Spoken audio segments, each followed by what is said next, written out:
Divine blessing centre மூலமாக உங்களை ஆசீர்வதிக்கிறோம். கர்த்தர் உங்களை ஆசீர்வதிப்பாராக. இந்த மாதம் வாக்குத்தத்தம் 2 கொரிந்தியர் 12ஆம் அதிகாரம் 9ஆம் வசனம். அதற்கு அவர், என் கிருபை உனக்கு போதும், பலவீனத்திலே என் பலம் பூரணமாய் விளங்கும் என்றார். ஆகையால் கிறிஸ்துவின் வல்லமை என் மேல் தங்கும்படி என் பலவீனங்களை குறித்து நான் மிகவும் சந்தோஷமாய் மேன்மை பாராட்டுவேன். இங்க பவுல் தன்னுடைய நிருபத்தில் எழுதும்போது, என் கிருபை உனக்கு போதும். கிருபை என்றால் என்ன? What is grace? கிருபை அப்படின்னா என்ன? ஒவ்வொருவர் ஒவ்வொரு விதத்தில் சொல்லுவாங்க. கிருபை என்றால் தயவு. தகுதி இல்லாதவனுக்கு பாராட்டப்படுகிறது தான் தயவு. உதாரணத்துக்கு சொல்றேன், ஒரு பையன் எக்ஸாம் எழுதுறான். அந்த எக்ஸாம்ல 35 மார்க் எடுத்தா பாஸ். எத்தனை மார்க் எடுக்கணும்? 35 மார்க். இன்னைக்கும் அப்படி தானே, 35 எடுத்தா பாஸ் தானே. அப்போ 30 மார்க் எடுத்துட்டான். 30 மார்க் எடுத்துட்டான், 5 மார்க் கம்மியா இருக்கு. இப்போ எக்ஸாம் அந்த திருத்துற அந்த சார் என்ன பண்றாரு, எப்படியாவது இவனை பாஸ் பண்ணணும். என்ன பண்ணணும்? பாஸ் பண்ணணும். அப்போ அவர் என்ன பண்ணுவார், அந்த பேப்பரை மறுபடியும் திருப்பி பார்ப்பார். 8th 9th எல்லாம் சொல்ல, 10th ஸ்டாண்டர்ட் படிக்கிற ஒரு பையனை வச்சுப்போம். 10ஆவதுக்கு கவர்மெண்ட் எக்ஸாம் 30 மார்க் எடுத்துட்டான். இப்போ அந்த சாருக்கு நல்ல மனசு இருக்கிறதுனால இந்த 5 மார்க்கால இவன் என்ன பண்ணிடக்கூடாது, ஃபெயில் ஆகிடக்கூடாது. இதனால அவனுடைய வாழ்க்கை எதிர்காலம் கேள்விக்குறியா மாறிடும். என்ன பண்ணுவான்? ஒரு சப்ஜெக்ட் ஃபெயில் ஆகிட்டா, இதுலேயே பாஸ் பண்ண முடியலையே, இவ்வளோ நாள் படிச்சு. அப்போ அவர் யோசிச்சு அந்த பக்கத்தை திருப்பி ஏதாவது மார்க் போட முடியுமா அப்படின்னு பார்த்து 1/2 மார்க்கு, 1/4 மார்க்கு, 3/4 மார்க்கு எல்லாத்துலேயும் சேர்த்து இப்போ 35 மார்க்கு போட்டு பாஸ் பண்ணிடுறாரு. அதை தான் சொல்கிறாங்க கிரேஸ் மார்க்கு. கரெக்டுங்களா? ஸ்கூல் படித்தவங்களுக்கு தெரியும். கிரேஸ் மார்க் போட்டு, சார் ஒரு 2 மார்க்கு கிரேஸ் மார்க் போடுங்க சார், ப்ளீஸ் சார், எங்கள் அம்மா அடிப்பாங்க சார், ஃபெயில் ஆனால் அடிப்பாங்க சார். ஏன் இதை கேட்குறோம்? அதுக்கு நாம் தகுதியுள்ளவர்கள் அல்ல, ஆனால் ஒருவர் நம்மை தகுதிப்படுத்துகிறார். இன்னைக்கு நான் சொல்கிறேன், இன்னைக்கு நம்முடைய வாழ்க்கையில் தகுதி இல்லை தான், அவருடைய சமூகத்தில் வருவதற்கு தகுதி இல்லை. ஆனால் ஆண்டவர் நம்மை தகுதிப்படுத்துகிறவராக இருக்கிறார். தயை கொடுக்கிறார். தயவு. இந்த தயவு எங்கெல்லாம் வேலை செய்கிறது? இங்க ஆண்டவர் சொல்றாரு, பவுல் அவளுடைய நிருபத்தில் எழுதும்போது அவர் சொல்றாரு, இந்த பிரச்சனை என்னை விட்டு நீங்குமா நீங்காதா? பவுல் என்கிறவருக்கு கண்ணுல பிரச்சனை. என்ன கண்ணுல பிரச்சனை? செதில் போன்ற ஒரு பிரச்சனை. ஒரு மீன் செதில கண்ணுல வச்சுட்டா எப்படி குத்திட்டே இருக்கும், ஏதோ ஒன்று உறுத்திட்டே இருக்கும் கண்ணுல. நமக்கு கொஞ்ச நேரம் உறுத்துச்சுன்னா சும்மாவே இருக்க மாட்டோம், நோண்டிட்டு இருப்போம், அப்படியே கண்ணு சவந்து போயிடும். அது எப்படா சரியாகும், எப்படா அது நல்லாகும் அப்படின்னு நம்ம மைண்டு போயிடும். அரிச்சுட்டே இருக்கும், தேய்ச்சிட்டே இருப்போம், திட்டுவாங்க கண்ணை நோண்டாதரான்னு. அவனால நோண்டாம இருக்க முடியாது. ஏன்னா அவன் கஷ்டம் அவனுக்கு தெரியும், நம்ம வாயில சொல்லிடலாம். அப்ப பவுலுடைய வாழ்க்கையில ஒரு பிரச்சனை கண்களில் இருக்கிறது. அந்த பிரச்சனை நிமித்தமாக ரொம்ப கஷ்டப்படுறான். ஆண்டவரே, இந்த பிரச்சனை விட்டு நீங்குமா நீங்காதா? இப்போ ஆண்டவர் சொல்றாரு, நீங்கணும் சொல்லல, நீங்காதுன்னு சொல்ல, என் கிருபை உனக்கு போதும். அந்த கிருபை இருந்தால் போதும். அந்த கிருபை எப்பேற்பட்டது தெரியுமா? உன்னுடைய பலவீனத்துல பலனை கொடுக்குமா. இன்னைக்கு ஒரு மனுஷன் நம்ம எப்படிலாம் பேசுறோம், கிருபை இருந்தா போதும் உயர்வு வந்துடும், கிருபை இருந்தா போதும் மேன்மை வந்துடும், கிருபை இருந்தா போதும் முன்னேற்றம் வந்துடும். கிருபை. இன்னைக்கு இருக்கிற காலகட்டத்தில் கிருபை எப்படி? சிலர்கிட்ட கேளுங்களேன், எப்படி இருக்கிற? கிருபையில் இருக்கிற. எப்படி படிக்கிறீங்க? கிருபையெல்லாம் படிக்கிறேன், கிருபையினால படிக்கிறேன். எப்படி இந்த காரை வாங்கினீங்க? கிருபை. எப்படி உங்க பையன் வந்து ஸ்கூல்ல ஃபர்ஸ்ட் மார்க் எடுத்தான்? கிருபைங்க. எல்லாம் ஒன்றும் இல்லை. ஏன் கிருபைன்னு சொல்றோம்? அவனுக்கு இருந்த கொஞ்சம் மூளையில அவன் படிக்கிறான், அதை மைண்டில் வச்சிருக்கிறதே கிருபை. ஆண்டவர் அந்த ஞானத்தை கொடுக்கிறார். மற்ற மனிதர்கள்லாம் முடியாதுன்னு சொல்றாங்க, ஆனா ஆண்டவர் சொல்ற கிருபை கொடுத்து உங்களை நடத்துவார். மற்றவங்களாம் நடக்காதுன்னு சொல்றாங்க, ஆண்டவர் உங்களுக்கு கிருபை கொடுத்து நடத்துவார். மற்றவங்களாம் ஐயோ இவன் கதை முடிஞ்சு போச்சுன்னு சொல்றாங்க, ஆனா ஆண்டவர் சொல்ற நான் உனக்கு கிருபை கொடுக்குறேன், நீ ஸ்டார்ட் பண்ணு, போயிட்டே. கிருபை ஒரு மனுஷனுக்கு ரொம்ப தேவை. எல்லாருக்கும் கிருபை தேவை. தகுதியற்றவனுக்கு காண்பிக்கப்படுகிறது தான் கிருபை. ஆனால் அப்படின்னு பார்த்தா இந்த உலகத்துல ஆண்டவர் எல்லாருக்கும் கிருபை கொடுக்கணும். நான் சொல்லது கரெக்டு தானே? தகுதியற்றவனுக்கு காண்பிக்கப்படுகிறது கிருபை. ஆனால் இந்த உலகத்தில் உள்ள எல்லா மனிதனுக்கும் அப்ப தகுதி இல்லை. கரெக்டுங்களா? தகுதி இல்லை. ஆனால் எல்லாருக்கும் அந்த கிருபை கொடுக்கப்பட்டிருக்கிறது தான். ஆண்டவர் அதை காண்பிக்கிறாதான். ஆனால் அவருடைய பிள்ளைகளுக்கு அந்த கிருபை வேலை செய்கிறது. கிருபை என்பது ஒரு காமனா வச்சுப்போமே. கிருபை அப்படி என்பது ஒரு காமன், ஒரு பொதுவா இருக்கிறது, எல்லாருக்குரியது. ஆனால் அந்த கிருபை வேலை செய்ய வேண்டும் என்றால் ஆண்டவரோட நம்ம இருக்க வேண்டும். இன்னைக்கு உலகத்துல ரூல்ஸ் போட்டாங்க. என்ன ரூல்ஸ்? ஒரு சட்டம் கொண்டு வந்தாங்க, எல்லா மகளிருக்கும் 1000 ரூபாய் கொடுக்கப்படும். நான் ஆட்சிக்கு வந்துட்டேன்னா உங்களுக்கு என்ன கிடைக்கும்? மாசம் குடும்ப தலைவிக்கு 1000 ரூபாய் கிடைக்கும். எல்லா தலைவிகளுக்கும் 1000 ரூபாய் கிடைச்சதா? கிடைக்கல. என் மனைவிக்கு கிடைக்கல, உங்களுக்கு கிடைச்சதா? கிடைச்சிருக்கு. சிலருக்கு 1 மாசம் 5 மாசம் வந்து. எதுக்கு இதெல்லாம் சொல்றேன்? எல்லாருக்கும் சட்டம் இயற்றப்பட்டாலும் யார் அந்த சட்டத்துக்கு உள்ள இருக்கிறாங்களோ, உட்பட்டு இருக்கிறாங்களோ, யார் அதுக்கு தகுதியானவர்களோ அவர்களுக்கு தான் அந்த சட்டம் செயல்படுகிறது. இன்னைக்கு கிருபை என்பது எல்லாருக்கும் உரியது. ஆனால் அந்த கிருபை யாரெல்லாம் ஆண்டவருடைய வார்த்தைக்கு கீழ்ப்படிந்திருக்கிறார்களோ, யாரெல்லாம் ஆண்டவருடைய சத்தத்துக்கு செவி கொடுக்கிறார்களோ, யாரெல்லாம் ஆண்டவருடைய வார்த்தையை கேட்டு அப்படியே செய்கிறார்களோ, ஆண்டவர் கிருபை கொடுக்கிறார். இந்த கிருபையை பல விதத்தில் நாம் சொல்லலாம். கிருபை என்றால் ஆற்றல், கிருபை திறமை, கிருபை என்றால் வலிமை. இதை இப்படிலாம் சொல்றாங்க. இன்னைக்கு ஒவ்வொருவருக்கும் ஒவ்வொரு கிருபை இருக்கும். இந்த பிள்ளை கிட்ட கேளுங்க, எப்சிபா கிட்ட கேட்டா எப்சிபா சொல்லும் எனக்கு டான்ஸ் ஆடுற ஒரு கிரேஸ் இருக்கு. அந்த பாப்பா கிட்ட கேட்டா எனக்கு படிப்புல நான் ஃபர்ஸ்ட். ஒவ்வொரு கிருபை ஒவ்வொருவருக்கும் கொடுக்கப்பட்டிருக்கிறது.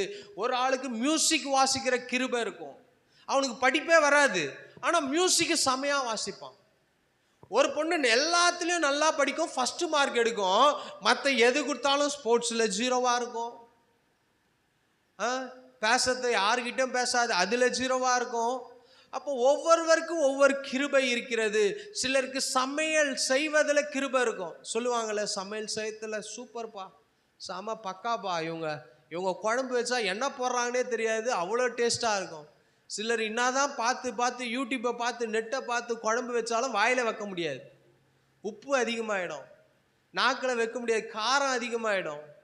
ஒரு அக்கா என்கிட்ட சொன்னாங்க, நான் ரசம் வச்சேன், ரசத்தில் காரம் அதிகமாயிடுச்சு, அதனால சர்க்கரை கலந்து ஊற்றினேன்னாங்க. உண்மையாக தான் சொல்கிறேன், என்கிட்ட சொன்னதை தான் சொல்கிறேன். சர்க்கரை தண்ணி என்ன பண்ணாங்களாம் ரசத்தில், ஏதோ ஒன்று அதிகமாயிடுச்சுன்னா. அப்போது இதுக்கு கூட ஒரு கிருபை வேணும். சமையலுக்கு கிருபை வேணும். இங்கே வந்து உக்காண்டிருக்கீங்க பாருங்க, நான் பேசுறத கேட்கறதுக்கு, அதுக்கும் ஒரு கிருபை வேணும். எதுக்கு சொல்கிறேன்? நாடா பேசுகிறேன் ஒன்றும் புரியல அப்படின்னு நினைக்கிறீங்க பாருங்க, உக்காந்துட்டு கேட்டு போகிறீங்களே, அதுக்கு எனக்கு கிருபை வேணும். இவ்வளோ பேர் வருவீங்கன்னு தெரியாது பாருங்க, அதுவும் ஒரு கிருபை தான். எதுக்கு இதெல்லாம் சொல்கிறேன்? அங்கே ஆண்டவர் சொல்கிறாரு பவுலுக்கு, என் கிருபை இருந்தால் போதும். கிருபை, அபிஷேகம், கிருபை இருந்தால் இயற்கைக்கு அப்பாற்பட்ட காரியங்களை நம்மால் செய்ய முடியும். இயற்கைக்கு அப்பாற்பட்ட காரியங்கள் நம்முடைய வாழ்க்கையில் என்ன பண்ணும்? நடக்கும். கிருபை இருக்கும்போது நாம் செய்வதை காட்டிலும், நாம் நினைப்பதை காட்டிலும், நாம் யோசிப்பதை காட்டிலும், நாம் இதை பண்ணா பெஸ்டா இருக்கும் அப்படின்னு செஞ்சு காமிக்கிறதை காட்டிலும் கிருபை இருந்தா போதும், ஆண்டவர் நம்மை உயர்த்தி வச்சிருவார். நம்ம போய் முயற்சி பண்ண தேவையில்ல, நம்ம போய் கஷ்டப்பட தேவையில்ல. உதாரணத்துக்கு சொல்றேன்னு, சரவணா ஸ்டோர் எல்லாரும் போயிருப்பீங்க. அங்கே படிக்கட்டும் இருக்கும், லிஃப்ட்டும் இருக்கும். படிக்கட்டில் போகிறவங்க எப்படி போவாங்க? சிலருக்கு லிஃப்ட் உள்ள போனால் சிலர் பயப்படுவாங்க, சிலர் எஸ்கலேட்டரில் போனால் பயப்படுவாங்க. எப்படி? நகரும் படிக்கட்டு, எஸ்கலேட்டர், வாக்குலேட்டர், லிஃப்ட்டு, 3 விதத்தில் இருக்குது. சில இடத்துல என்ன பண்ணுவீங்க, நீங்கள் ஏறி நின்னீங்கன்னா அந்த படிக்கட்டு நகர்ந்து போய் மேலே விட்டுரும். சில இடத்துல இப்படி ஏறி நின்னீங்கன்னா நேராக அப்படியே போகும், அது வாக்குலேட்டர். இன்னொன்று லிஃப்ட்டு, அது என்ன தெரியுமா பண்ணோம்? ஏறி நின்னீங்கன்னா இப்படி தூக்கிட்டு போயிடும் மேலே. எப்படி தூக்கிட்டு போவோம்? எஸ்கலேட்டரில் போனீங்கன்னா இப்படி போனோம், ஆனால் லிஃப்டில் போனீங்கன்னா நேராக மேலே. நீங்கள் போகிறதே தெரியாது. 5 மாடியோ 6 மாடியோ 50 மாடியோ 60 மாடியோ 100 மாடியோ, அதில் போகிறவங்களுக்கு எதனா கவலை இருக்குதா? ஐயோ லிஃப்ட் ஊந்துருமா, ஐயோ என்ன ஆகிடுமோ, திடீர்னு நின்றுடுமா, உனக்கு என்ன கவலை? லிஃப்ட் ஆப்ரேட்டர் உள்ளே இருக்கிறார், அவரும் மனிதன் தான்.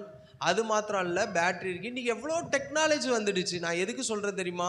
இன்றைக்கி சிலர் என்ன பண்ணுறாங்கன்னா, தங்களுடைய சொந்த முயற்சினால் படிக்கட்டு ஏறுறது போல் ஏறி ஏறி ஏறி ஏறி வாழ்க்கையில் நொந்து நூடல்ஸ் ஆகி கந்தலாகி போச்சு, நாசமாகி போச்சு. சில நேரம் நம்ம என்ன பண்ணுறோன்னா, நம்முடைய சொந்த முயற்சினால் செஞ்சு செஞ்சு செஞ்சு செஞ்சு செஞ்சு பார்த்துட்டு கடைசியில் இப்போ நிற்கிறோம், கடவுளே நிற்கிறோம். நீங்க எத்தனையோ மனிதர்கள் அப்படி தானே, பணம் இருக்கும்போது கடவுளை தேடுவதில்லை, பணம் இருக்கும்போது கடவுளை நோக்கி பார்ப்பதில்லை, பணம் இருக்கும்போது மனிதர்களை மதிப்பதில்லை, பணம் இருக்கும்போது அன்பு செலுத்துவதில்லை, பணம் இருக்கும்போது உற்சார் உறவினர்களை நேசிக்கிறதில்லை, அக்கா தங்கச்சியை மதிப்பதில்லை. இன்னைக்கு நாட்டில் நடக்கத்தை சொல்கிறேன். கொஞ்சம் பணம் இருந்துச்சுன்னா போதும், விசாரிப்பு இல்லை. கொஞ்சம் பணம் இருந்துச்சுன்னா போதும், நம்ம ஊரில் சொல்கிறோம்ல, அப்படியே காலரை தூக்கி விட்டு அப்படியே நேற்று வரைக்கும் அக்கான்னு கூப்பிட்டு இருந்தவங்க இன்னைக்கு நீங்கள் அக்கான்னு கூப்பிடும்போது யாருப்பா அப்படின்னு கேட்டு போகிற அளவுக்கு இன்றைக்கி மனிதர்கள் போய் கொண்டு இருக்கிறார்கள். இப்படிலாம் போய் ஒரு காலகட்டத்தில் வரும்போது எல்லாம் இழந்து நிற்கும்போது தான் இப்போ பார்ப்பான். இந்த பன்னி கதை கேள்விப்பட்டிருக்கீங்களா? பன்னி பார்த்துருக்கீங்களா? பன்னி எப்படி இருக்கும்? அழகா சும்மா கொழுன்னு, சும்மா வெள்ளையாக இருக்குமா கருப்பாக இருக்குமா? இன்றைக்கி எல்லா கலர்லேயும் பன்னியை பார்க்கலாம். இன்றைக்கி அப்படிலாம் கண்டுபிடிச்சிட்டானுங்க. வெள்ளை பன்னி இருக்குது, கருப்பு பன்னி இருக்குது. ஆனால் இந்த பன்னியுடைய குணாதிசயம் அது எப்படி இருக்குமா? தலை எப்படி இருக்குமா? நம்மளை மாதிரி இப்படி ஆடு மாடு பார்க்குற மாதிரிலாம் பார்க்காது பன்னி. என்னம்மா என்ன ஒரு மாதிரி பார்க்குறீங்க? நான் இல்லைம்மா, பன்னி கதையை சொல்கிறேன். நான் எதுக்கு சொல்கிறேன், பன்னியுடைய தலையை பார்த்தீங்கன்னா அது எப்படி இருக்கும்னா இப்படி தான் இருக்கும், வளைஞ்சு இருக்கும். மற்ற மிருகங்களை போல அல்ல. மற்ற மிருகங்கள்லாம் இப்படி மேலே பார்க்கும், சைடில் பார்க்கும், கீழே பார்க்கும். ஆனால் பன்னி மட்டும் எப்படி பார்க்கும்? இப்படியே பார்க்கும். தரையே பார்த்துட்டு தரையில் இருக்கிறது என்ன கிடைக்குதோ அதை சாப்பிட்டு அது வாழ்க்கையை ஓட்டிகிட்டே இருக்கும். ஆனால் அதுக்கு ஒரு நாள் வரும்போது, எந்த நாள் தெரியுமா? கதை முடியும் போது என்ன பண்ணுவான்? ஓடி போய் பிடிச்சி ஒரு கொம்பில் கட்டி தலைகீழே வச்சு தூக்கிட்டு போவான். பார்த்தது இல்லையா நீங்கள்?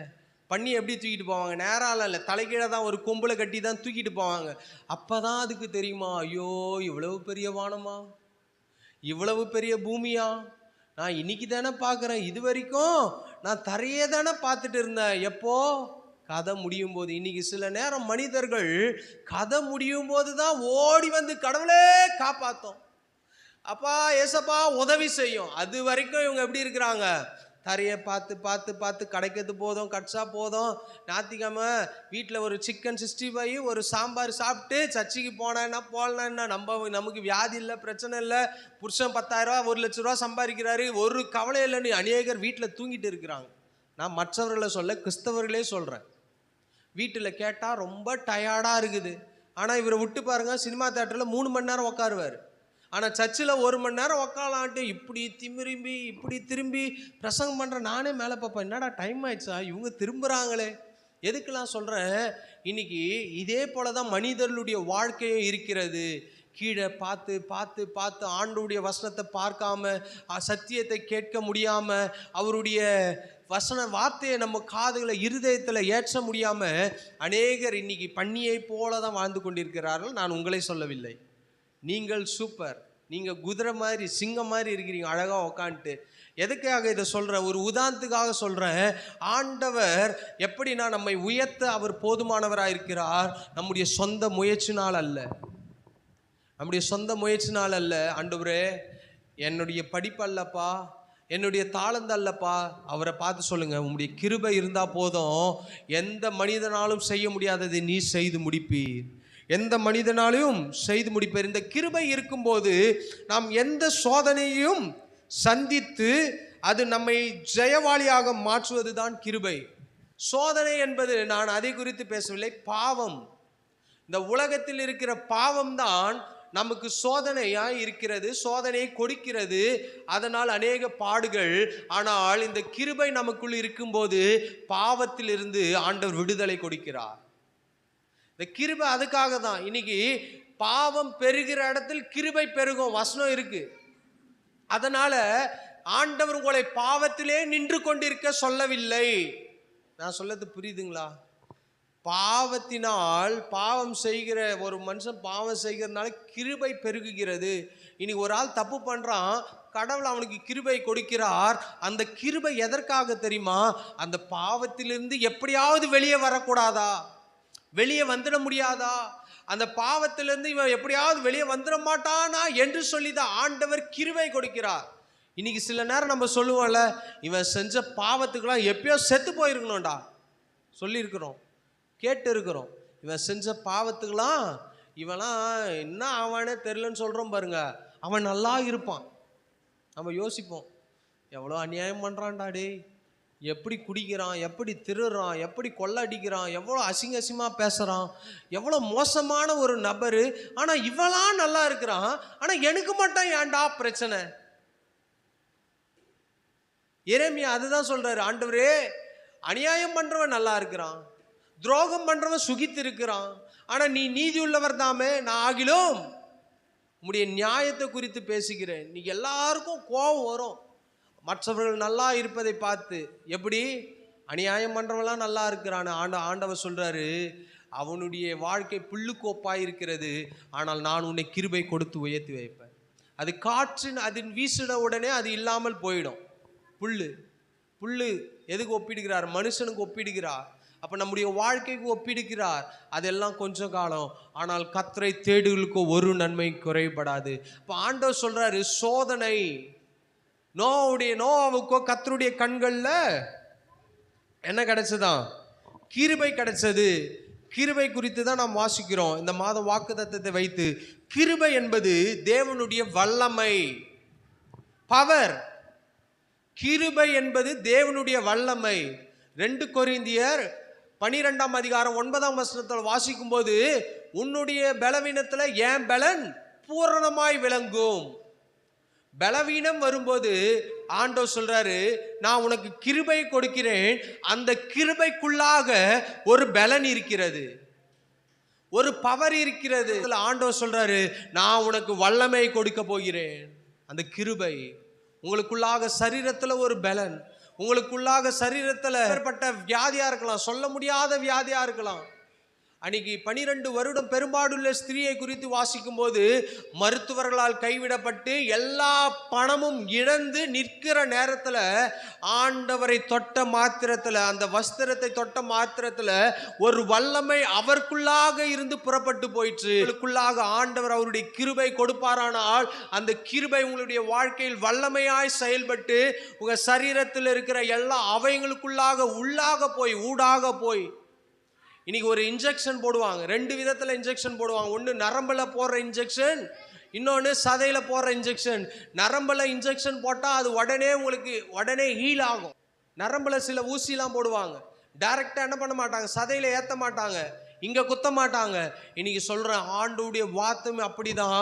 அவர் உங்களுடைய வாழ்க்கையில கிருபை கொடுக்கும் போது உங்களுடைய நரம்புக்குள்ளாக போய் உங்களை எங்கே உங்கள் உடம்புல வியாதி இருக்கிறதோ, எங்கே பலவீனம் இருக்கிறதோ, எங்கே எந்த இடத்துல கஷ்டம் இருக்கிறதோ, எந்த இடத்துல டாக்டர் கிட்ட போய் முடியாதுன்னு சொல்கிறாங்களோ, அவருடைய கிருபை உங்களுடைய வாழ்க்கையில் வரும்போது அந்த வல்லமை உங்களுடைய ரத்தத்துக்குள் பாய்கிறது, உங்களுடைய நரம்புக்குள் பாய்கிறது, உங்களுடைய அவயங்களுக்குள் பாய்கிறது, கண்ணில் பாய்கிறது, காது மூக்கு தொண்டை பிரச்சனை எப்பேற்பட்ட பிரச்சனையா இருந்தாலும் கர்த்தர் அதை மாற்ற போதுமானவராக இருக்கிறார். இங்க பவுலுக்கு அதை தான் சொல்றாரு, உன்னுடைய பலவீனத்துல என் பலன் பூரணமாய் விளங்கும் என்பது. முழுமையாய் என் கிருபையை உனக்கு கொடுக்கும் போது, முழுமையான வல்லமை கொடுக்கும் போது, உன் கண்ணில் இருக்கிற பிரச்சனை இருந்தாலும் அதன் மத்தியில நீ பிரயாணம் பண்ண ஆண்டவர் உங்களுக்கு உதவி செய்வார். பவுலை நடத்தினவர் உங்களையும் நடத்த போதுமானவராக இருக்கிறார். அது மாத்திரமல்ல, கிருபை குறித்து வாசிக்கும் போது அது பரிசுத்த ஆவியானவருடைய வல்லமையோடு கூட வருகிறது. பரிசுத்த ஆவியானவர் எங்கெல்லாம் வந்தார்? பரிசுத்த ஆவியானவர் பழைய ஏற்பாட்டு காலத்தில் வாசிக்கும் போது அவர் ஒரு மனிதனை யாரை பயன்படுத்த வேண்டுமோ அவன் மேலே இறங்குகிறார். தேவ ஆவி சிம்சோனின் மேல் இறங்கினதினால் அவன் என்ன பண்றான், ஒரு தாடை எலும்பை எடுத்து, பச்சை தாடை எலும்பை எடுத்து அடிக்கிறான் பாருங்க. 1000 பேர் ஸ்பாட் அவுட். இன்னைக்கு AK-47 வச்சிருக்கிறான், இன்னைக்கு புல்லட் ப்ரூஃப் போட்டுட்டு இருக்கிறாங்க. இன்னைக்கு எவ்வளவோ பாதுகாப்போட எத்தனையோ தலைவர்கள் தேசத்தில் சுற்றி கொண்டு இருக்கிறார்கள். ஏன்?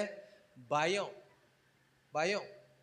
ஆனா சிம்சோன் மேல ஆவியானவர் இறங்கின போது கத்தி வச்சுக்கிறவனால ஒன்றும் செய்ய முடியல, சுத்தி வச்சுக்கிறவனாலையும் ஒன்றும் செய்ய முடியல, திறமையா இருக்கிறவனாலே ஒன்றும் செய்ய முடியல.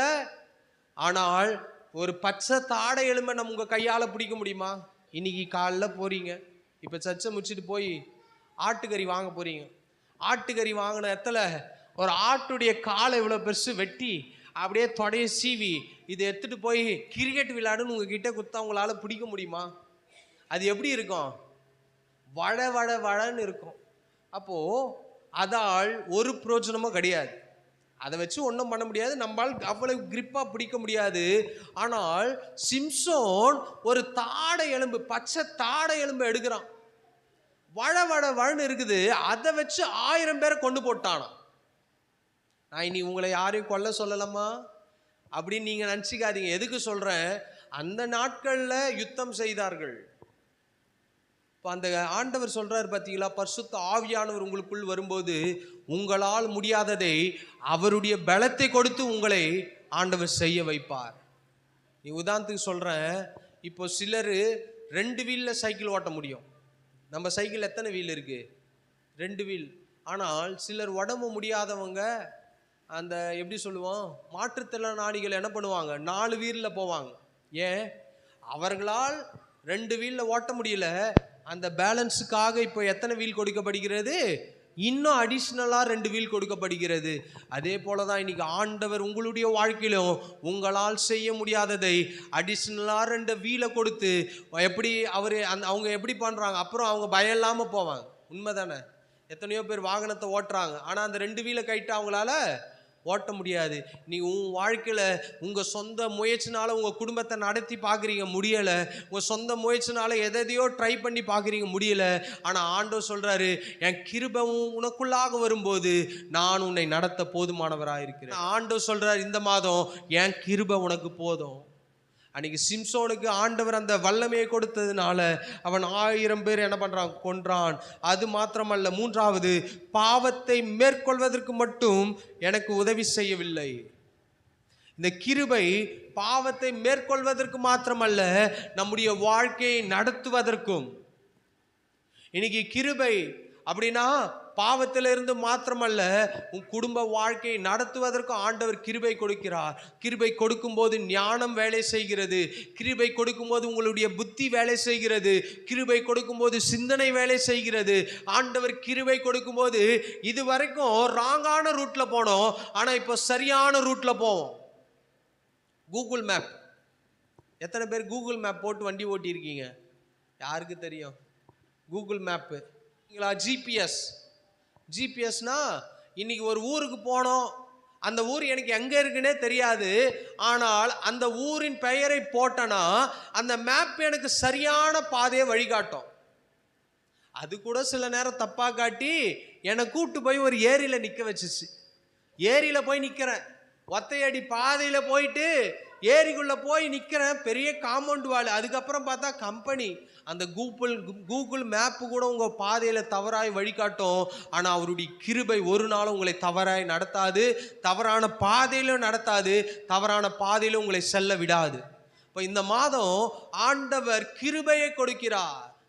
இந்த கிருபையில் என்னெல்லாம் இருக்கு பாருங்க. சாதாரணமாக ஒரு கிருபை பற்றி பேசுகிறோம், ஆனால் அந்த கிருபைக்குள்ளாக இருக்கிற ஆசீர்வாதங்கள், அந்த கிருபைக்குள்ளாக இருக்கிற நன்மைகள், அந்த கிருபைக்குள்ளாக இருக்கிற அற்புதங்கள், அந்த கிருபைக்குள்ளாக இருக்கிற சரீர சுகம், அந்த கிருபைக்குள்ளாக இருக்கிற தேவைகளை சந்திக்கிற காரியங்கள். கிருபை என்றால் சிம்பிளா சொன்னா நம்முடைய ஆண்டவர். சிம்பிளா சொன்னா ஆண்டவர் ஆகிய இயேசு கிறிஸ்து. அவர் கிருபையுள்ளவராயிருக்கிறார், உங்கள் மீது அக்கறையுள்ளவராயிருக்கிறார், உங்கள் மீது கர்சனையுள்ளவராயிருக்கிறார். அவர் நிச்சயம் உங்களை நடத்துவார். இந்த கிருபை இருக்கும்போது உலகத்தில் காணப்படுகிற எந்த சோதனைக்குள்ளாக கடந்து சென்று ஜெயவாளியாக மாற்ற அது உதவி செய்கிறது.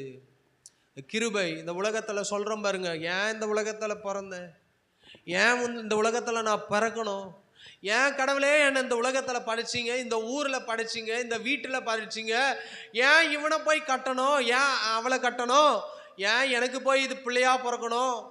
கவனிங்க, இன்னைக்கு அநேக நேரத்தில் நம்ம என்ன பண்ணுறோம், யோசிச்சுட்டே இருக்கிறோம். ஏன் கட்டணும், ஏன் பிறந்தோம், ஏன் வாழ்ந்து கொண்டு இருக்கிறோம், எதுக்கு வாழுறோம், எதற்காக வாழ்ந்துட்டு இருக்கிறோம், அடுத்தது என்ன செய்ய போகிறேன், இப்படிப்பட்ட கேள்விக்குறியோடு இருக்கிறவங்களுக்கு ஆண்டவர் சொல்றாரு, என் கிருபை போதும், நீ இந்த சோதனைலாம் சகித்து கொண்டிருப்பானால் சோதனையை கடந்து சென்று நீ ஜெயவாளியாக மாறுவாய். கிருபை அதற்காக தான். கிருபை இன்னைக்கு சிலருக்கெல்லாம் கிருபை இல்லைன்னா கோபம் வந்துக்கிட்டே இருக்கும். கோபம், பயங்கர கோபம் வரும். எனக்கெல்லாம் கோபம் வரும். ஆனால் ஆண்டவர் கிருபையாக வாழ வச்சுங்கிற நம்மளை. எல்லாருக்கும் கோபம் வரும். அந்த கோபத்தில் நம்ம சில காரியங்கள் செய்வோமானால் இன்னைக்கு நம்ம நிலைமை எப்படி ஆயிருக்கும்? யாருக்கு தான் பாஸ்டர் கோபம் வராது? நேற்று கூட பாரு, என் பிள்ளை மதிக்கவே இல்லை, செம்ம டென்ஷன் ஆயிடுச்சு பாஸ்டர். என் அப்பா சொல்லத்தை கேட்க மாட்டாரு, என் அம்மா சொல்லத்தை கேட்க மாட்டுது, ஆத்திரமா வருது. அந்த ஆத்திரத்தை அடுக்குவதற்காக தான் ஆண்டவர் கிருபையை கொடுத்துக்கிறார். அந்த ஆத்திரம் மட்டும் நமக்கு கொஞ்சம் அதிகமாயிடுச்சுன்னு வச்சுங்களேன், அம்மானும் தெரியாது அப்பானும் தெரியாது, போட்டு தள்ளிட்டு ஜெயிலில் உக்காந்துருப்போம். என்னடா ஆச்சு தெரியலையே. கோபம் பட்டாலும் பாவம் பண்ணாதீர்கள்னு வசனத்தில் போட்டிருக்குமே. அப்போ அந்த கோபம் படாமல் இருப்பதுக்கும் ஆண்டவர் கிருபை என்ன பண்ணுறாரு, கொடுத்து வைத்திருக்கிறார். கடைசியாக அது மாத்திரமல்ல, இங்கே வாசிக்கிறோம், ஆண்டவர் நோவாவுக்கோ கர்த்தருடைய கண்களில் கிருபை கிடைத்தது. வாசிப்போமா? ஆதியாகமம் 6ஆம் அதிகாரம் 8ஆம் வசனம். ஆதியாகமம் 6:8 நான் வாசிக்கிறேன். நோவாவுக்கோ கர்த்தருடைய கண்களில் கிருபை கிடைத்தது. இந்த செய்தி இந்த நோவாவை குறித்து வாசிக்கும் போது இந்த 6ஆம் அதிகாரத்தில் ஆண்டவருடைய கோபம் ஒரு பக்கம் பற்றி எரிகிறது. நீங்க நோவாவுடைய வாழ்க்கையை எடுத்துக்கொள்வோமானால் இந்த 6ஆம் அதிகாரத்தில் 2 விஷயத்துல பார்க்கலாம். ஒருவருக்கு கிருபை கிடைக்கிறது, மற்றொரு கூட்டத்துக்கு தண்டனை கிடைக்கிறது. புரியுற மாதிரி சொல்றேன். நோவா வாழ்ந்திருக்கிற ஊர்ல காலத்துல ஜனங்கள் ஒரு பக்கம் பாவம் செய்து கொண்டே இருக்கிறார்கள். பெண்கள் திருமணம் பண்ணுகிறார்கள். ஆணை திருமணம் பண்றான். இன்னைக்கு இருக்கிற காலம் மாதிரி பெண்ணோட பெண் சயனிக்கிறார்கள், தவறான காரியத்தை செய்கிறார்கள். சின்ன பசங்க கூட பாவம் செய்கிறார்கள் நோவாவுடைய நாட்கள்ல. அப்போ ஆண்டவர் சொல்றாரு, இந்த ஜனங்களை நான் என்ன பண்ண போறேன், கண்டிப்பா அழிக்காம விட மாட்டேன். இந்த ஜனங்களை நான் கொல்ல போறேன்டா, இந்த ஜனங்களை நான் அழிக்க போறேன்டா அப்படின்னு ஆண்டவர் நோவா கிட்ட பேசுறாரு. ஆனால் பேசும்போதே சொல்றாரு, நோவாவுக்கோ கர்த்தருடைய கண்களில் கிருபை கிடைத்தது. ஏன் அந்த கிருபை கிடைக்க வேண்டும்? அப்படியே 9ஆம் வசனத்தை வாசிக்கும் போது, நோவாவின் வம்ச வரலாறு. நோவா தன் காலத்தில் இருந்தவர்களுக்குள்ளே நீதிமானும் உத்தமனுமாயிருந்தான்.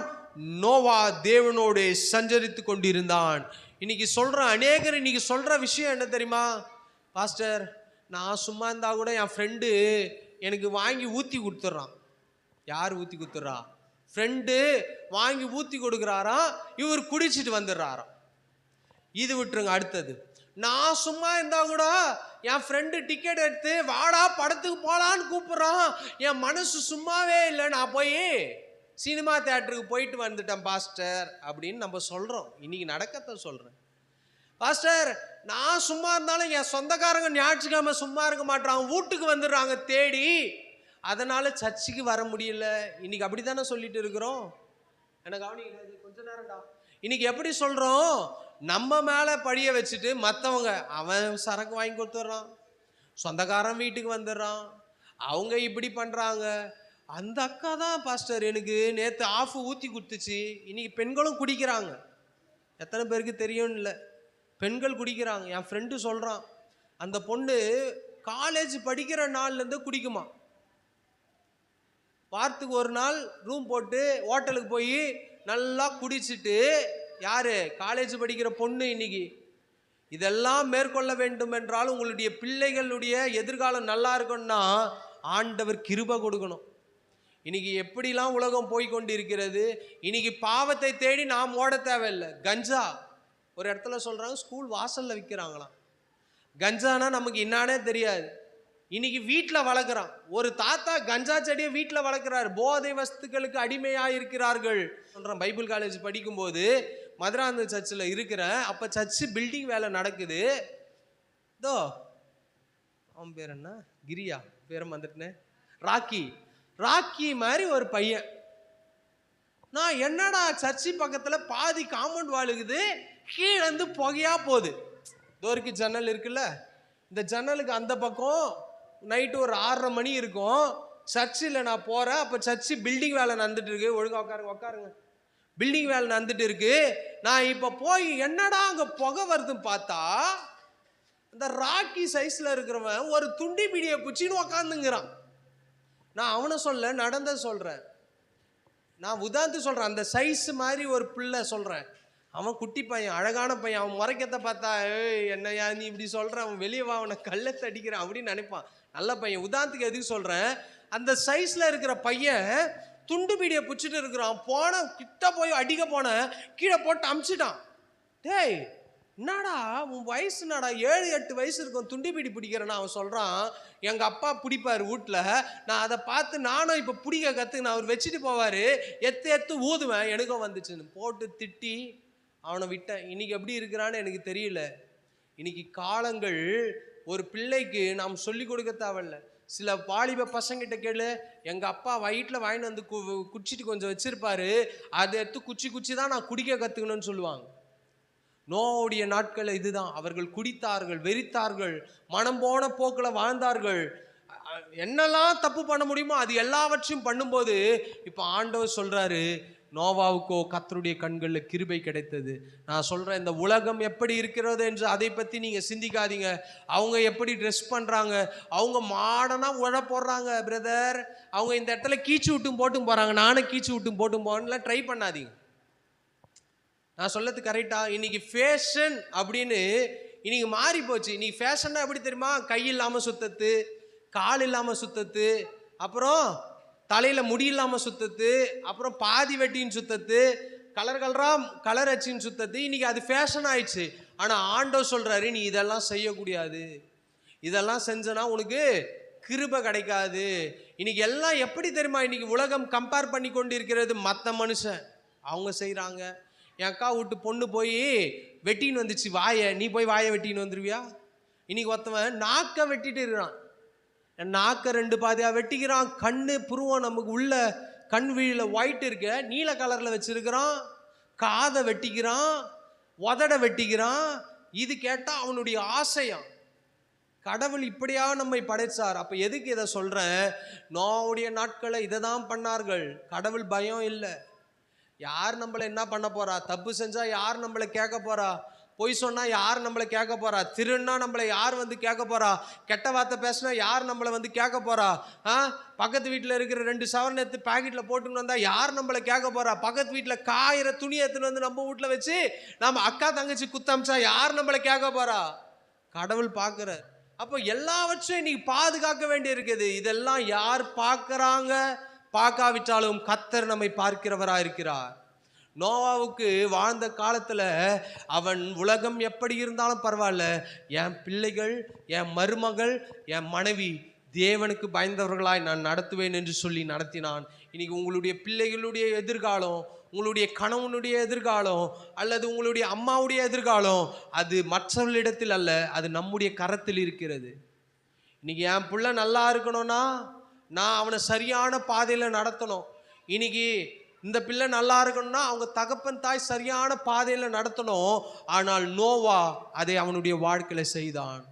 கிருபை அதற்காக தான் கொடுக்கப்பட்டது. நோவாவுக்கும் ஆசை இல்லாமல் இருக்குமா பாவம் செய்யும் போது?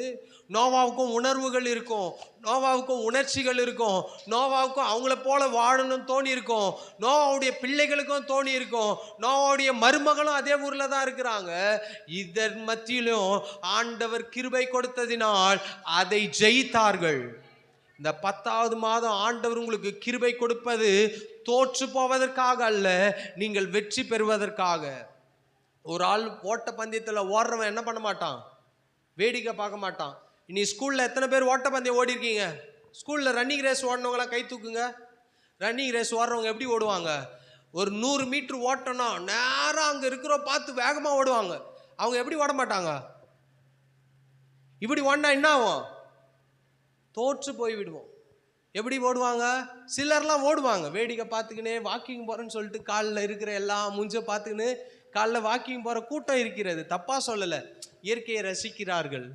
இயற்கையோடு இசைந்து இருக்கிறார்கள். இன்னைக்கு நான் சொல்றேன், ஆண்டவர் உங்களுக்கு ஒரு வாழ்க்கை கொடுத்திருக்கிறார். அந்த வாழ்க்கை குறித்ததான ஒரு நோக்கத்தை வைத்திருக்கிறார். அந்த நோக்கம் நிறைவேறுவதற்காக கிருபையும் கொடுத்திருக்கிறார். அந்த கிருபை உங்க பிள்ளைகளை பாதுகாக்கும்.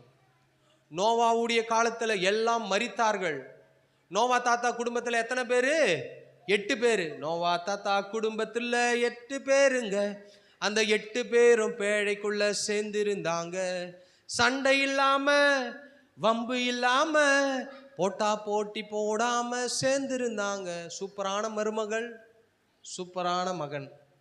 மருமகளுக்குள்ளேயே சண்டை வரல பாருங்களேன். ஒரே குடும்பம், அதுவும் 3 மாசம் அந்த பேழைக்குள்ள இருக்கிறாங்க. எத்தனை வருஷம்? 1 வருஷம் கிட்ட இருக்கிறாங்களா பேழைக்குள்ள? எத்தனை மாசம் இருக்கிறாங்க? நோவாவுடைய அந்த பேழைக்குள் இருக்கிறவர்கள் எத்தனை மாசம் இருக்காங்க? 1 வருஷமா, 6 மாசமா, 3 மாசமா, 4 மாசமா?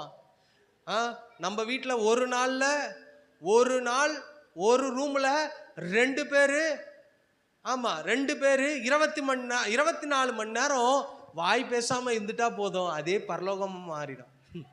ஆனால் 2 நிமிஷம் நம்மளால சும்மா இருக்க முடியாது. ஆனா நோவா அந்த பேழைக்குள்ள மருமகள் சண்டை போடல, மாமியார் சண்டை போடல, ஒரு பிரச்சனையும் இல்லை. மாமனாருக்கு மாமியாரு மருமகிட்ட சண்டை போடல, பையன் அப்பா கிட்ட சண்டை போடல. அவ்வளவு கீழ்ப்படிந்து வாழ்ந்தார்கள். இன்னைக்கு கொஞ்ச நேரம் அம்மா வீட்டில் இல்லைன்னா போதும், 2 சண்டை போட்டு வீட்டில் கத்தெல்லாம் வச்சுட்டு வந்த பிறகுதான் தெரியும், ஐயோ ஏதோ சம்பவம் நடந்துக்குதுரா, இது 2 வீட்டில் விட்டு போது தப்பு. எதனா ஒன்று நான் கூட்டும் போறேன், ஏப்பா நீ வேலைக்கு கூட்டும் போ, ஒன்றுத்த நான் வீட்டில் ஒன்று வச்சுக்கிறேன். இன்னைக்கு உலகம் அப்படி போய் கொண்டிருக்கிறது. ஒருத்தவனே சமாளிக்க முடியல. அதுக்கும் ஆண்டவர் கிருபை கொடுக்கிறார். எதுக்கு சொல்றேன் தெரியுமா? நோவாவின் நிமித்தமாக உலகத்தின் எல்லா மனிதர்கள் மரித்தார்கள், மிருக ஜீவன்கள் மரித்தது, எல்லாம் அழிந்தது, முழு உலகமும் ஜீரோவா மாறிச்சு. ஆனால் நோவா கர்த்தருக்கு பயந்ததினால் அவனுடைய முழு குடும்பமும் பாதுகாக்கப்பட்டது. நான் சொல்லவா ஒன்னே ஒன்று, நோவாவுடைய மாமியார் வரல, நோவாவுடைய பிள்ளைகளுடைய மாமியார் வரல. ஏன் தெரியுமா? நோவா பிரசங்கம் பண்றாரு, டே மனம் மாறுடா, மழை வரப்போகிறது, மழை வரப்போகுது, மழையினால கடவுள் என்ன பண்ணுவா, அழிப்பேன்னு சொல்றாரு. மழையினால என்ன பண்றாரு? குடும்பத்தை அழிப்பேன் என்று சொல்றாரு. இந்த மழையினால குடும்பமே அழிய போகுதுன்னு சொல்ற நேரத்துல, ஆனால் நோவா போய் என்ன பண்ணியிருப்பான்? சொல்லியிருப்பான், அப்பா கிட்ட சொல்லியிருப்பான், அம்மா கிட்ட சொல்லியிருப்பான். அப்புறம் நோவாவுடைய பிள்ளைகள் மாமியார்கிட்ட போய் சொல்லியிருப்பாங்க. எங்க அப்பா சொல்றாரு, அத்தை மாமியாரு, அத்தை மாமனார்கிட்ட சொல்லியிருப்பான், மாமா மனம் திரும்பு, மாமா கடவுள் வரப்போகிறார், கடவுள் அழிக்க போகிறார், மனம் திரும்பு மனம் திரும்பு மனம் திரும்பு சொல்லி சொல்லி சொல்லி சின்ன பசங்க கூட மனம் திரும்பல, ஒரு குட்டி பசங்க கூட மனம் திரும்பல. இன்னைக்கு அப்படிதான் இருக்கிறாங்க. நான் சொல்லது உண்மைதானே? இன்னைக்கு இயேசுவை நம்பு, யார் இது, அதெல்லாம் முடியாது அப்படின்னு இன்னைக்கு சொல்ற பசங்க வாழ்ந்துட்டு இருக்கிறாங்க. நோவாவும் அப்படிதான் போய் சொல்றாரு. சம்மந்தி வீட்டில் போய் பேசியிருப்பாரு. என்ன சொல்லாம இருந்திருப்பாரா? சம்மந்தி மனம் திரும்பு, தயவுசெய்து மனம் திரும்பு சம்மந்தி, அழிய போகுது, பூமி அழிய போகுது. கடவுள் என்கிட்ட பேசினாரு, டே முட்டாள் போயா, பொண்ணு தான் குத்தம்ல, போ அதோட போ, எனக்கு அட்வைஸ்லாம் பண்ணாத பேசியிருப்பாங்க. ஒரு வேளை வேற சொந்தக்காரு, மச்சான், மாமா, தம்பி, தங்கச்சி எல்லாரிடத்துலையும் நோவா போய் சொல்றாரு. எல்லாம் அற்பமாய் கேவலமாய் பேசினார்கள். நாட்கள் வரும்போது அந்த கப்பலுக்குள்ள உள்ள போய் போட்ட பிறகு அவன் போய் தட்டியிருப்பான். முதல் நாள் மழை வரும்போது இது வரைக்கும் மழையை பார்க்கல, ஜாலியா இருந்திருப்பான். முதல் நாள் மழை, 2வது நாள் மழை அளவு இன்க்ரீஸ் ஆக ஆக ஆக ஆக ஒரு முட்டி அளவு தண்ணி வந்தோடனே புதுசா இருந்திருக்கும். டே இது வரைக்கும் தேசத்துல மழை பெய்யல, அதுதான் ஃபர்ஸ்ட் முறை. ஜாலியா இருந்திருப்பான், ஐயோ சூப்பரா இருக்குடா, சந்தோஷமா இருக்குடான்னு. ஆனால் அந்த மழையின் அளவு அதிகரிக்க அதிகரிக்க அதிகரிக்க இப்பதான் புரிகிறது. நோவா சொன்னானே, கடவுள் மழையினால் உலகத்தை அழிக்க போகிறார், தண்ணியினால அழிக்க போகிறார் என்று சொன்னானே. நோவா கதவு தரன்னு தட்டுறான், திறக்க முடியல. ஏன் தெரியுமா? நோவா அந்த கதவை லாக் பண்ணல, கர்த்தரே அந்த கதவை அடைச்சு விட்டாரு. இன்னைக்கு சொல்றேன், உங்களுடைய வாழ்க்கையில என்னுடைய வாழ்க்கையிலும் ஒரு நாள் இயேசு கிறிஸ்து வரப்போகிறார். அதற்குள்ளாக நம்முடைய குடும்பத்தை, நம்முடைய பிள்ளைகளை, நம்முடைய உற்சார் உறவினர்களை, நம்முடைய சொந்தங்களை, நம்முடைய மாமா மச்சாங்களை நம்ம சீக்கிரம் ஆயத்தப்படுத்த வேண்டும். அன்னைக்கு போயிட்டு ஆண்டவரே ஆண்டவரே ஆண்டவர்னா அவர் செவி கொடுக்க மாட்டார். டேய் டேய் கொஞ்ச நேரம் நான் முடிக்க போறேன்டா. அவர் செவி கொடுக்க மாட்டார். எதுக்கு இதை சொல்றேன் தெரியுமா? நம்முடைய குடும்பத்தை பாதுகாப்பது ஆண்டவர் தான். ஆனா அதை விட உலகம் அழிய போகிறது. என்னைக்கு இந்த வடநாடு பாருங்க, ஒரே நல்ல காலி. நைட்டு படுத்தவங்க காலையில இல்லை. எப்பேற்பட்ட சூழ்நிலை வாழ்ந்துட்டு இருக்கிறோம். யாருக்கு எங்க எந்த நேரத்துல எந்த சூழ்நிலை என்ன வரும் தெரியாது. ஆனா ஆண்டவர் சொல்றாரு, என் கண்கள்ல கிருபை கிடைச்சதுனால தான் இன்னைக்கு வரைக்கும் நீ ஜீவனோட இருக்கிற. என் கண்கள்ல கிருபை கிடைச்சதுனால தான் இன்னைக்கு வரைக்கும் நீ பலனோட இருக்கிற. என் கண்கள்ல உனக்கு கிருபை கிடைச்சதுனால தான் இன்னைக்கு நீ அழியாமல் பத்திரமாய் இருக்கிறாய் என்று கர்த்தர் சொல்றாரு. காலை நேரத்துல கிருபை எதற்காக தெரியுமா? பாவம் செய்வதற்காக அல்ல. கிருபை எதற்காக? பாவத்தில் நாம் வீழ்வதற்காக அல்ல. கிருபை எதற்காக? நாம் சோர்ந்து போய் படுத்துக் கொள்வதற்காக அல்ல. கிருபை எதற்காக? நாம் அழுந்து கொண்டிருப்பதற்காக அல்ல, நாம் மேற்கொள்வதற்காக. உலகத்தை, தனிப்பட்ட வாழ்க்கையை, நம்முடைய பிள்ளைகளுக்கு கிருபை ஆண்டவர் கொடுக்க வேணும். இன்னைக்கு ஒரு சின்ன குழந்தை வெளியே போயிட்டு வெளில வர முடியல, கடத்திட்டு போயிடுறான். சின்ன குழந்தைங்களை கற்பழிச்சிடுறான். இப்பேற்பட்ட உலகத்துல வாழ்ந்து கொண்டிருக்கிறோம். ஆனால் நம்முடைய பிள்ளைகளுக்கு ஆண்டவர் கிருபை கொடுப்பாராக. நம்முடைய பிள்ளைகளுக்கு ஆண்டவர் பலனை கொடுப்பாராக. ஆனால் கிருபைக்குள்ளாக இருக்கும்போது ஆண்டவர் நம்மை பாதுகாக்கிறவராயிருக்கிறார். நான் போன வாரத்துக்கு முந்தின வாரம் சொன்ன பாருங்க, நானே என் பையனும் போயிட்டே இருக்கிறோம் இந்த ரோட்ல. திடீர்னு ஒரு சத்தம். கொஞ்ச நேரம் காலிதான் நினைச்சோம். யாரோ பிடிச்சி நம்மளை இப்படி தள்ளி விட்ட மாதிரி என் பைக்கு இந்த பக்கம் வந்துச்சு, கார் அந்த பக்கம் போயிடுச்சு. இதுதான் கிருபை. நம்ம மரித்து போகிற சூழ்நிலை வந்தாலும், அப்படி கிட்ட மரணம் வர மாதிரி இருந்தாலும் ஆண்டவர் அவருடைய கிருபை கொடுத்து தூக்கிடுவார். அதுதான் தாவீது சொல்றார், உமது கோல் உமது தடியும் என்னை தேற்றும். அவருடைய கோல் அப்படியே தூக்கி எடுத்து பள்ளத்திலிருந்து நம்ம மேலே உயர்த்தி வைக்கும். இந்த காலை நேரத்தில் வந்த உங்களுடைய வாழ்க்கையில் கண்களை மூடி இருக்கிற இடங்கள்ல கண்களை மூடி ஆண்டவர் இடத்துல கேட்போமா, ஆண்டவரே இந்த கடைசி நாட்களில் வாழ்ந்துட்டு இருக்கிறோம். அழிந்து போகிற உலகத்தில் வாழ்ந்து கொண்டிருக்கிறோம். மோசமான ஒரு நிலைமை, உலகம் மோசமான நிலைமைக்கு போய் கொண்டிருக்கிறது. எப்பேற்பட்ட உலகத்தில் வாழ்ந்து கொண்டிருக்கிறோம். கொள்ளை நோய்கள் பெருகி கொண்டிருக்கிறது, விபச்சாரங்கள் பெருகி கொண்டிருக்கிறது, ஆண்டவரே கொலை பெருகி கொண்டிருக்கிறது, கொள்ளை அடிக்கிற கூட்டங்கள் பெருகி கொண்டிருக்கிறது, ஏமாத்துகிற கூட்டங்கள் பெருகி கொண்டிருக்கிறது. மோசமான உலகத்துல வாழ்ந்து கொண்டிருக்கிறோம். யாருக்கு என்ன நடக்குதுன்னே இந்த உலகத்துல தெரியல. ஆனாலும் அந்த நோவாவுக்கு கிருபை கொடுக்க முடியும்னா, ஆண்டவரே எங்களுக்கும் கிருபை கொடுங்கப்பா. எங்களுடைய பிள்ளைகள் ஆண்டவரே உமக்கு ஆண்டவரை கீழ்ப்படிந்த பிள்ளைகளாய், உம்முடைய வசனத்துக்கு கீழ்ப்படிந்த பிள்ளைகளாய், சத்தியத்துக்கு கீழ்ப்படிந்த பிள்ளைகளாய், ஆண்டவரே தகப்பன் தாய்க்கு கீழ்ப்படிந்த பிள்ளைகளாய் வாழ உதவி செய்யுங்கப்பா. எந்த பிள்ளை தகப்பனுக்கும் தாய்க்கும் கீழ்ப்படியிலையோ அந்த பிள்ளை இந்த சமுதாயத்துக்கு சீர்கெட்டு தான் திரிஞ்சிட்டு இருக்கு. எந்த பிள்ளைகள் அப்பா அம்மா பேச்சை கேட்டு எந்த பிள்ளைகள் ஒழுக்கத்தோடு வாழ்கிறார்களோ அவங்க எல்லாம் நல்லா தான் இருக்கிறாங்க. இன்னைக்கு இந்த கொள்ளை அடிக்கிறவன் பாருங்க, கொலை பண்றவன், கொள்ளை அடிக்கிறவன், அல்லது மற்ற கஞ்சா விற்கிறவன், குடிச்சிட்டு திரிகிறவன்லாம் விசாரிச்சு பார்த்தீங்கன்னா அவன் யாரும் அப்பா அம்மா பேச்சை கேட்கறதில்லை. ஆனால் எங்க சபைக்கு வருகிற பிள்ளைகள் தகப்பனுக்கும் தாய்க்கும் கீழ்ப்படுகிற பிள்ளைகளாய், சமுதாயத்துக்கு ஆண்டவரே ஸ்தோத்திரம் கீழ்ப்படுகிற பிள்ளைகளாய், ஆண்டவரே ஸ்தோத்திரம் ஆசிரியர்களுக்கு கீழ்ப்படுகிற பிள்ளைகளாய் இருக்க உதவி செய்யுங்க அப்பா. நோவாவை போல ஆண்டவரே மனைவியை பாதுகாத்து கொள்ள, ஆண்டவரே மருமகளை பாதுகாத்து கொள்ள உம்முடைய சத்தியத்தில் வழி நடத்த கர்த்தர் கிருபை தருவீராக. அந்த ஒவ்வொருவரையும் ஆசீர்வதிங்கப்பா. கிருபையை கொடுங்க.